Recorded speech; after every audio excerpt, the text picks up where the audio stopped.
Okay, so my name is Benjamin Choate, and this is a presentation on The Seventh Seal, film by Ingmar Bergman, and analyzing this through the lens of looking for biblical apocalyptic imagery, which obviously the title is sort of a starting point for this, but going deeper and looking thematically at the ways in which this is in continuity with the sort of scriptural backing and ways that it departs from it.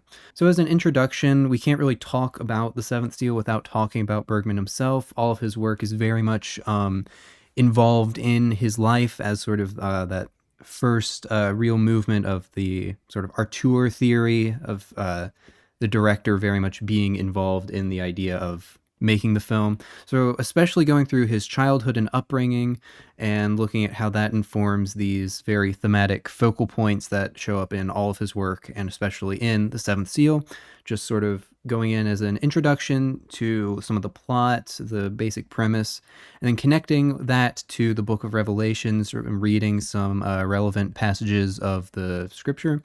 And then going back to the Seventh Seal, looking at it again in this context and connecting it to just apocalyptic art more broadly.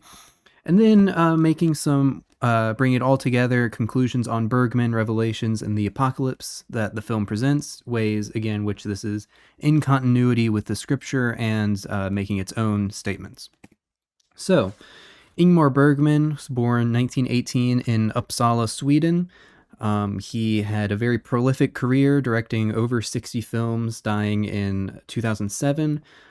He's considered one of the most influential film directors of all time, and personally is my favorite of all time. I've seen, I think, roughly 45 of those 60 films. And most of my understanding of his life, which is obviously very long and interesting, comes from these two autobiographies. And sort of connecting this and giving sort of a preview of all of the connections that his films have. In 1995, the Vatican included The Seventh Seal in its list of great films. I think it was only one of 45 included on that list. So yeah, that's sort of some kind of canonical recognition in some way. So going on to more specifically his childhood, obviously he had a very full, prolific career, but for this, I want to stick mostly to his upbringing in a very strict religious household. His father, pictured here, Eric Bergman, was a Lutheran minister. Very strict. Again, this was kind of depicted most, I guess, iconically or recognizably in the semi-autobiographical film Fanny and Alexander. Here's the young Ingmar Bergman. And this is very important because it sort of establishes this very complicated relationship that Bergman has with religion, with faith, with lots of different conflicting ideas. So this upbringing really informs the rest of Bergman's career, really establishing this very intense crisis of faith and understanding of God that really continues throughout his life, more or less in different ways. And as a way of embodying this, I want to talk briefly about this trilogy, which is informal. It's not an official trilogy, but on a thematic level, many, myself included, really think it works nicely. And even though we're talking about The Seventh Seal, which is 57, and this is from 60 and through 62, it really embodies a lot of what he's getting at in the first stretch of his career, which of course includes The Seventh Seal. And it's called the Faith or the Man and God trilogy. And it's basically grappling with a lot of these different ideas or phases that Bergman goes through, especially, again, in this first stretch of his career and broadly throughout the rest of his life. Through a Glass Darkly, generally, or the way that each of these films are generally described is Through a Glass Darkly representing an arrival at certainty, Winter Light representing a departure from certainty, and The Silence representing God's silence, or the silence in between, sort of, for Bergman, the default. And it's this last one we'll come back to later, but it's very much central to everything that he makes, and especially the Seventh Seal. So, going to the film itself, it's set in medieval times following a knight, Antonius Block, played by Max von Sydow, returning from the Crusades with his squire, Jons, who's played by Gunnar Bjornstrand. Max von Sydow and Gunnar Bjornstrand, of course, sort of being Bergman regulars showing up throughout his career. So in the opening scene of the film, Antonius Block is confronted by this very iconic depiction of death. In fact, so iconic that it's sort of now just the default cultural understanding of personified death. And he's come to sort of take him away to, he's going to die basically. But he, in another very, very iconic, now culturally understood depiction, challenges him to a game of chess as a way of sort of prolonging his existence. And the rest of the film just sort of follows him on this journey, trying to return home to his wife, who, since, again, he's returning from the Crusades. He's been gone for, I think, a decade or so. And he encounters all these different people just on this journey, each of which, of course, in the end, end up representing different outlooks on life, God, and death. But specifically for this conversation, that's just sort of a broad overview. I wanted to point to the opening images before that first scene we were talking about. There's Antonius and Jon's horses in the distance, but this is the first lines of dialogue spoken, or not dialogue, just the very first moments of the film, which are, "And when the Lamb had opened the seventh seal, there was silence in heaven about the space of half an hour, and the seven angels who had seven trumpets prepared themselves to sound." This is just narration spoken over just blank images at first, and then of course we realize we're going closer. And then, as I said, he's confronted with death.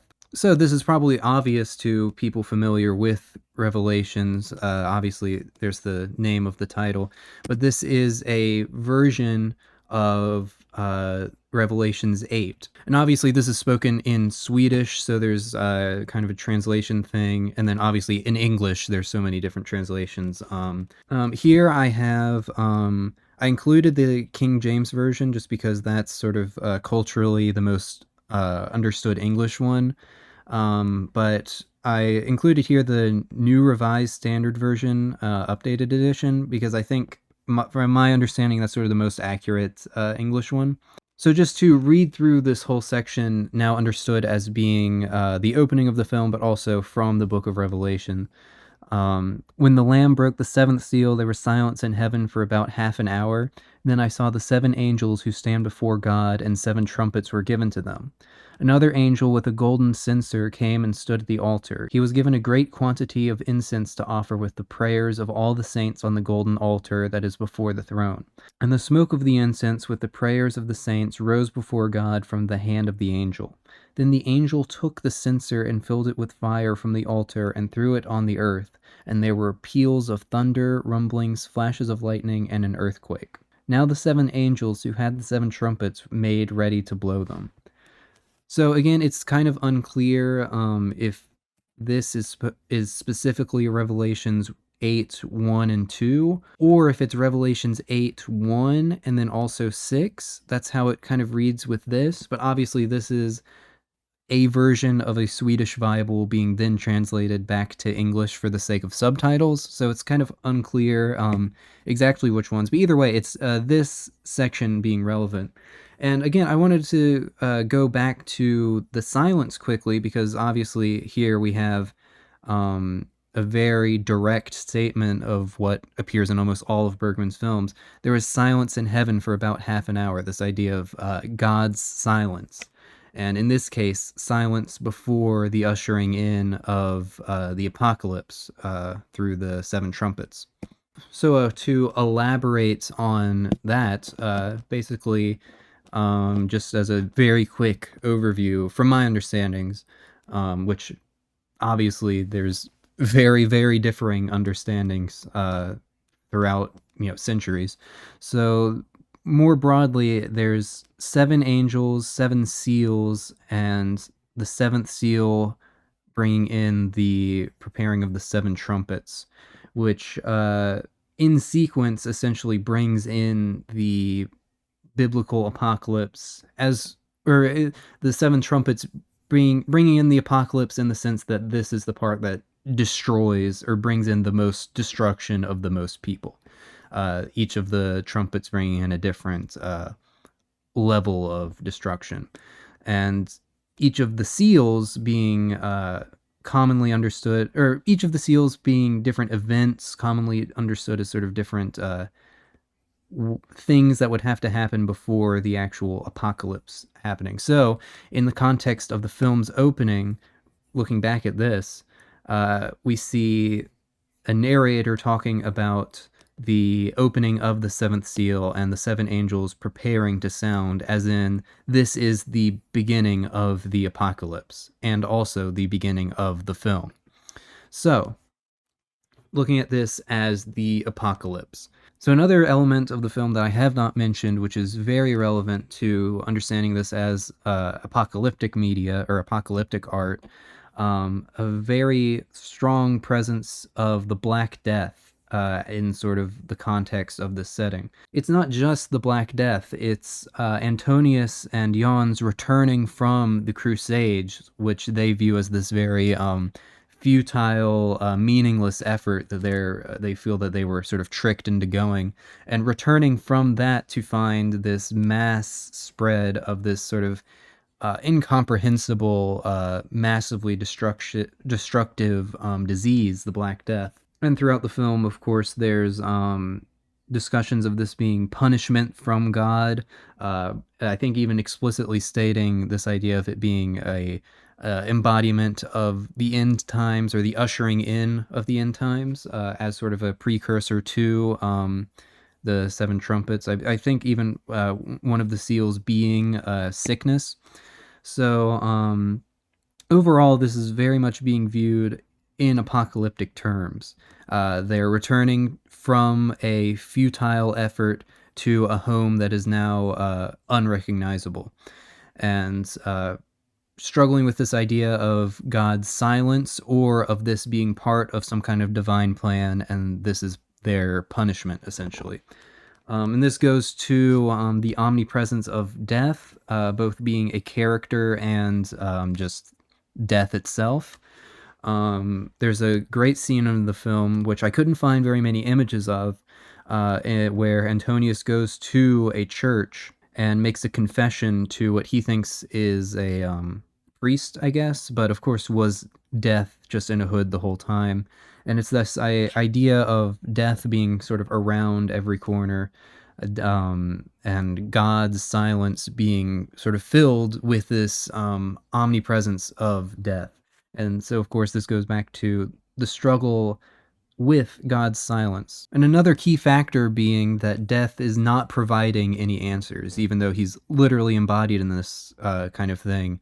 Antonius is really seeking for answers, seeking for certainty, but even with direct communication with death, with someone that he thinks should know, he's still not getting any answers or any reprieve from that silence. So, sort of talking more about the apocalypse, I've kind of broken this into 2 sections.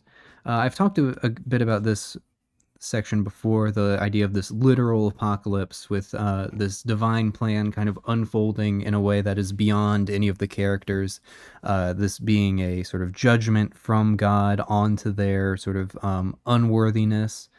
And again, just sort of the apocalypse as it's understood in this class as a revelation about time, space, and being. Obviously, we have the sort of reveal of an embodied death. So it's not that there's nothing after. There's some sort of supernatural thing changing the way that he kind of viewed things, but at the same time, it's not as much of a revelation to these characters in such a heavily religious environment as the Middle Ages. The idea of the biblical apocalypse, to them is expected, and already understood.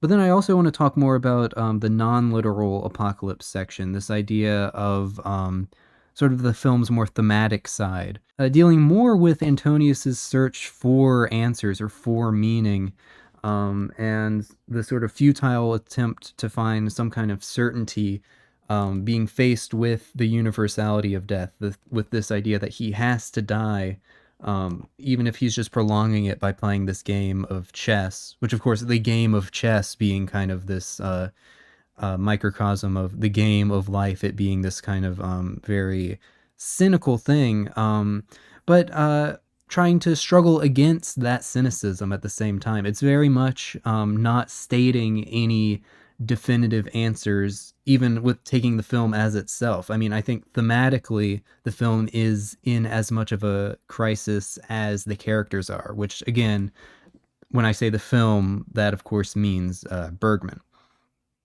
And obviously, we have the medium of film plus the setting, in the sense that this is not um, happening literally. This is a film, and the events of the film do not embody this kind of cosmic scale of destruction that is associated with the apocalypse and certainly the biblical apocalypse. So this kind of leads to the reading of the film as more broad, traditional apocalyptic art and the character of Yoff.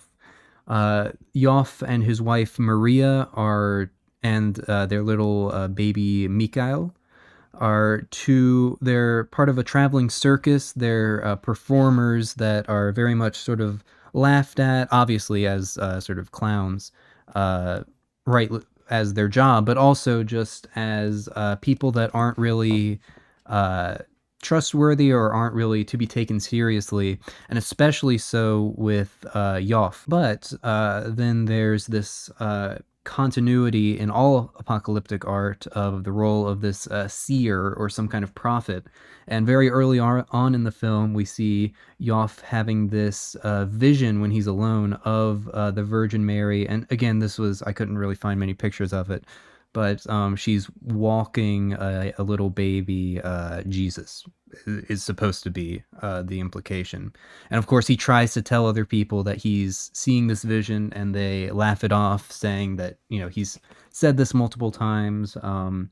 And again, this kind of is found throughout all apocalyptic art. The Book of Revelations being, of course, the revelation of John. It's being presented to sort of this seer figure.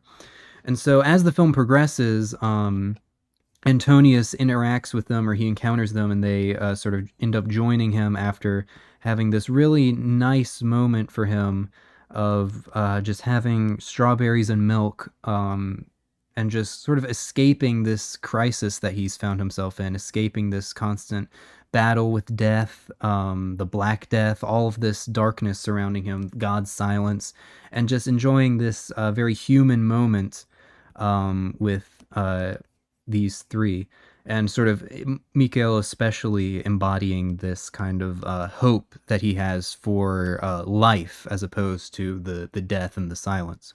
And so he sort of resolves subconsciously, and eventually he explicitly states it to death, that he's now prolonging his own death for the purpose of doing one good deed, or one final act of redemption, doing something good with his life after the decade he feels he wasted in the Crusades, now knowing that he must die.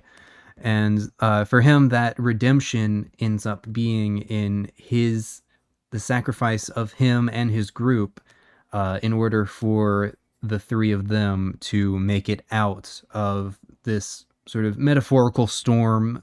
It's probably more literal, supposed to be the Black Death. So then the ending of the film, the three of them make it out alive, but at the price of Yoff's last vision, which is probably the most iconic moment of the film's this final shot of the Dance of Death, which shows all of the characters, except for these three, being taken away by death itself. And this image, though sort of iconic and inventive, kind of comes from older medieval art depicting what's called the Dance of Death. But this is also important because this is the ending of the film. This is the ending of a film which opens with this discussion of the beginning of the apocalypse. And yet we end this film with only 6 people being taken away by death. I mean, I think we see earlier some people obviously being dead by the plague.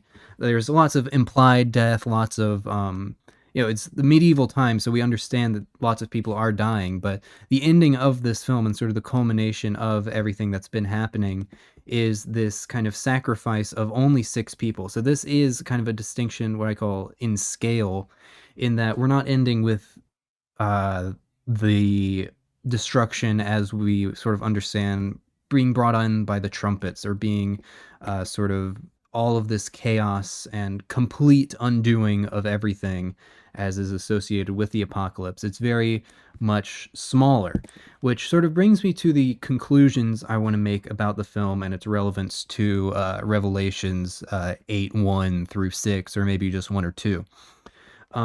Bergman obviously being deeply familiar with the scripture through his upbringing. So going back to Bergman's art as a product of this prolonged crisis, so he as a figure living almost to 100 years old, what makes his art to me so interesting is that throughout the career and throughout all of these dozens and dozens of films, there really is no answer presented by any of them, even though he himself kind of went back and forth on there are certainly several decades, probably following the 70s into the 80s, where he would sort of at least write in his autobiographies and memoirs about having a more certain understanding of the lack of God's existence. It was Max von Sydow that actually ended up writing about how, in the end of Bergman's life, this sort of crisis re-entered, and that sort of internal debate sort of started up again. So it's, again, even through his final days, there was always this sense of crisis.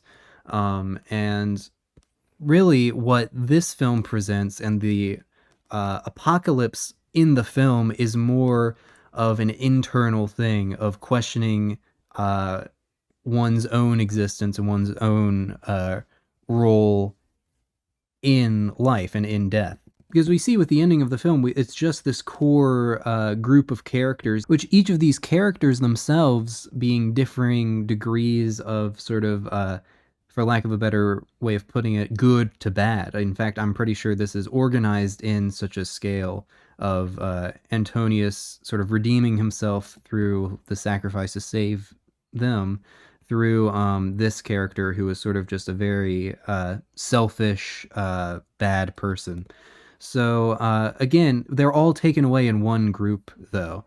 And so it's this internal apocalypse of questioning God's silence, this surrounding of death, this ushering in of the apocalypse on an internal, smaller scale that sort of brings in everyone, but is more about questioning God's silence and being faced with the same ending regardless. And so that's sort of what I find the most interesting about this film as a piece of apocalyptic art, as it kind of takes all of these same tropes of a traditional, this is about the apocalypse, the end times, the Black Death, there's mass death everywhere, but it brings it into this internal kind of metaphysical thematic space of where is any of this going, what is an individual's place in this. And obviously it's sort of a microcosm for the heaven's 30 minutes of silence, which for Bergman, obviously in the Bible and especially in the Revelations, time is sort of considered a lot of times more metaphorical than 30 minutes. For Bergman, it ended up being sort of this lifetime. So that's sort of what I find the most interesting about this, and that's sort of, to me, how it ties the sort of biblical passages with the images of the film.